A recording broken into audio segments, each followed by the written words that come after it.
ay rated SPG. Striktong patnubay at gabay ng magulang ang kailangan. Maaaring may masiselang tema, lengguwahe, karahasan, sexual, horror o droga na hindi angkop sa mga bata.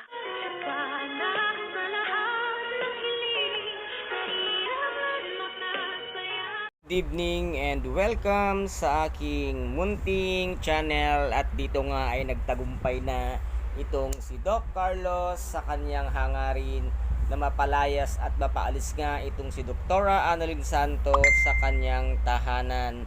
Kaya kasama niya pa nga itong si Miss Lynette Santos na naghakot ng kanyang gamit upang ihatid nga doon sa kanilang tahanan, kasama nga ang kanyang Lola Susan at ang kanyang ninang na si Josa. At dito naman ay nakita nga nitong si Miss Lynette Santos ang kanilang picture frame ni Doktora Annalyn Santos, at kasama siya, at sinabi nga niya na baka pwede niyang hingin kay Doktora Annalyn Santos at ilagay dun sa kanilang kwarto para nga nakikita niya ang kanyang anak na lilipat muna dun sa kanilang tahanan. Ngunit hindi maganda ang sagot nga dito nitong si Doc Carlos, dahil ang sabi niya ayun daw ay importante kaya Doktora Annalyn Santos, kaya hindi na nga lamang niya pinayagan na maiwan nga ang picture frame nitong mag-ina. At dito naman ay nasabi nga din ni Josa, bakit kaya puro kamalasan ang nangyari kay Dr. Annalyn Santos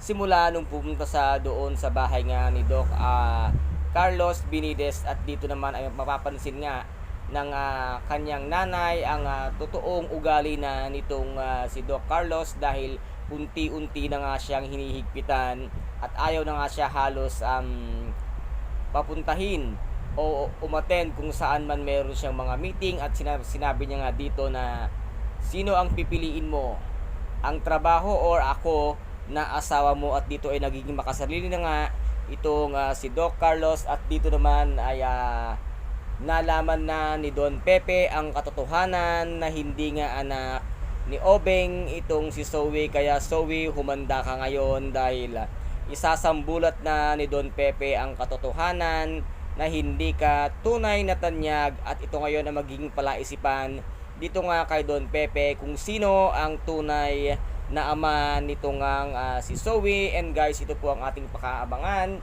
bukas dito nga sa Abot Kamay na Pangarap, na kung saan ay patindi ng patindi at paganda ng paganda ang bawat kaganapan. At always na lang kawawa dito ang ating munting bida na si Doktora Annalyn Santos. At kung nagustuhan po ninyo ang aking video for tonight, paki-subscribe na lamang po ng aking channel, paki-like and share para maging update kayo sa lahat ng gagawin kong video. Maraming salamat po. Ingat, God bless, and bye-bye!